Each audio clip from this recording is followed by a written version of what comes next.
Frères et sœurs, amis et connaissances, tous les Congolais, je vous salue au nom de notre Seigneur Jésus-Christ. J'ai quelques points que j'ai bien classifiés pour parler d'un serviteur de Dieu.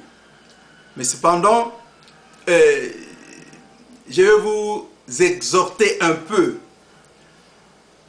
en ce qui concerne notre pays. C'est un beau pays.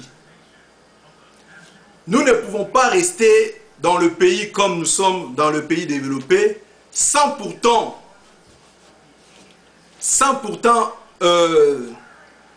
parler de notre pays, donc RDC.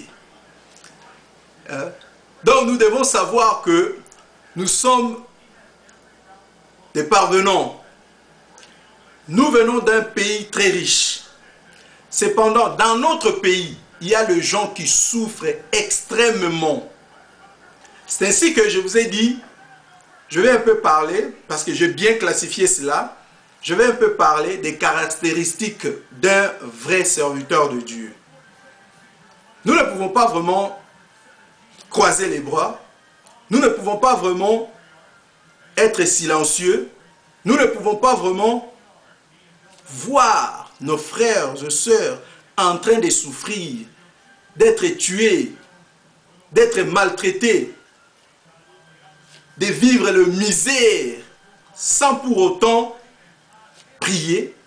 C'est ainsi que, après que je puisse terminer tout ce que j'ai bien énuméré, donc je vais encore vous...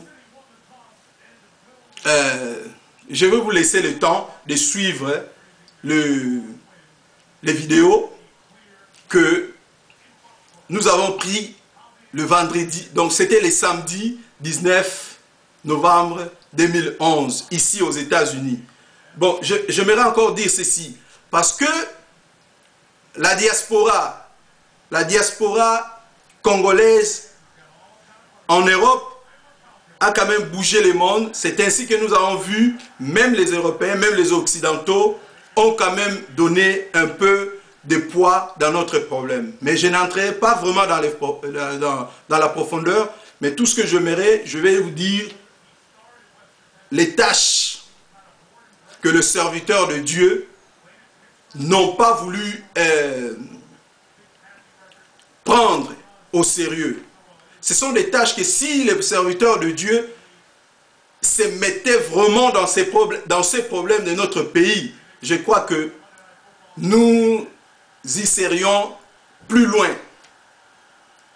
Pour ne pas prendre beaucoup de temps, je vais quand même lire. Pour avoir la paix chez soi,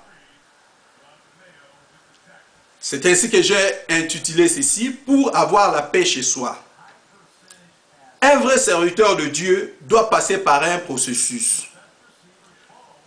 Moi, je suis un serviteur de Dieu. Pourquoi est-ce que je m'appelle serviteur de Dieu? Pourquoi est-ce que je me prends pour un serviteur de Dieu? C'est tout simplement parce que Dieu appelait même Pharaon serviteur de Dieu. Je sais que il y aura des serviteurs de Dieu qui vont travailler afin que les gens entrent dans les royaumes et eux-mêmes, ils bénéficieront aussi de ce qu'ils feront dans ce monde. Donc, avec ces fruits-là, ils seront... Et il y aura des serviteurs de Dieu qui vont travailler pour Dieu. Bien entendu, ils seront serviteurs de Dieu, mais ils ne vont pas bénéficier de ce qu'ils vont faire. Paul, d'ailleurs, l'avait bien dit. Je donne l'exemple peint de Paul. Paul travaillait, il travaillait très bien. Il croyait qu'il travaillait très bien. Il croyait qu'il servait Dieu.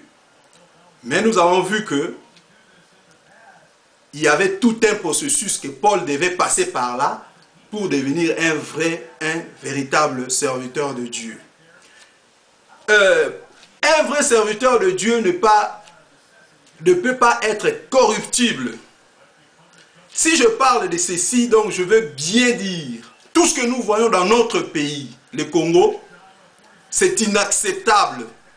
Les serviteurs de Dieu laissent les gens maintenant à blasphémer, laisse les gens maintenant à parler de n'importe quoi, ne donnant même pas la valeur à l'Église, à tout ce qui est de Dieu, à cause des serviteurs de Dieu. Mais un vrai serviteur de Dieu, il ne peut pas parler ou faire n'importe quoi à cause de l'argent et abandonner les principes de Dieu. C'est très dangereux. Il faut que les serviteurs de Dieu se mettent maintenant, donc surtout les serviteurs de Dieu du Congo, de notre pays, le Congo. Il faut qu'ils se mettent maintenant en action, qu'ils parlent honnêtement. Un vrai serviteur de Dieu ne peut parler des politiciens. Un vrai serviteur de Dieu ne peut parler des politiciens pour faire leur propagande. C'est pourquoi nous voyons jusqu'aujourd'hui, dans les pays arabes, on respecte les pères spirituels. Cela veut dire tout simplement que les serviteurs de Dieu sont au-dessus des autorités de ce monde. Mais comment un serviteur de Dieu doit passer même à la télé pour faire des propagandes des autorités ou bien des autorités de ce monde? Un vrai serviteur de Dieu doit parler de la vérité de Dieu en toute sa vérité. La vérité n'est qu'une seule. C'est ainsi que Dieu est appelé vérité. La vérité, c'est Jésus. Hein? Puisqu'il y a des gens aujourd'hui qui croient que leur vérité, selon leur concept, doit être parlée et acceptable. Détrompez-vous. Il n'y a qu'une seule vérité et celle de Jésus. On ne peut que parler de Jésus. Pour que le Congo soit restauré, nous avons besoin de Jésus. Il faut dire ça aux gens. C'est ce que nous avons besoin. Un vrai serviteur de Dieu ne doit pas tordre la parole de Dieu. La Bible, si aujourd'hui, je veux que les gens boivent la boisson alcoolique, tels qu'ils veulent, je vais utiliser la Bible. Même pour des raisons de divorce et la deuxième femme, mais tout cela est contre la volonté de Dieu. Mais on n'utilise que la Bible pour se défendre derrière les choses même qui sont interdites selon la parole de Dieu.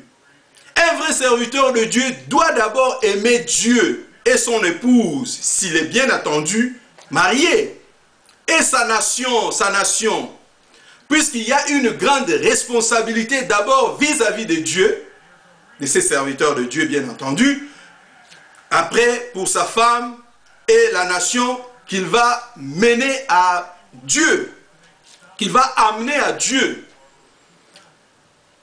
Un vrai serviteur de Dieu doit toujours être neutre. Un vrai serviteur de Dieu doit être comme l'évêque Mukuna vient de le dire, doit être au milieu du village. Un vrai serviteur de Dieu ne peut pas être contre Kabila, j'aimerais bien citer les noms, ni contre Tshisekedi, mais il doit parler de la vérité. La vérité, nous le savons tous très bien, que le peuple souffre, il y a la misère au Congo, le peuple là souffre. Donc si nous voulons nous mettre debout pour parler, nous devons parler de la vérité. La vérité est que le peuple souffre et que le peuple doit quitter ces marasmes-là. Doit à tout prix quitter ces marasmes. Un vrai serviteur de Dieu sait très bien que pour avoir la paix chez soi, il faut toujours chercher aussi la paix à toutes les nations de son alentour. Le pays qui entoure la nation là, qui cherche la paix, doit aussi penser de la paix de cette nation qui les entoure, qui l'entoure. Nous n'avons pas vu cela avec Mobutu, mais on criait, on disait toujours que nous sommes en paix, nous sommes en paix, nous n'étions pas en paix pendant que le pays qui nous entoure n'était pas en paix. Mais un vrai serviteur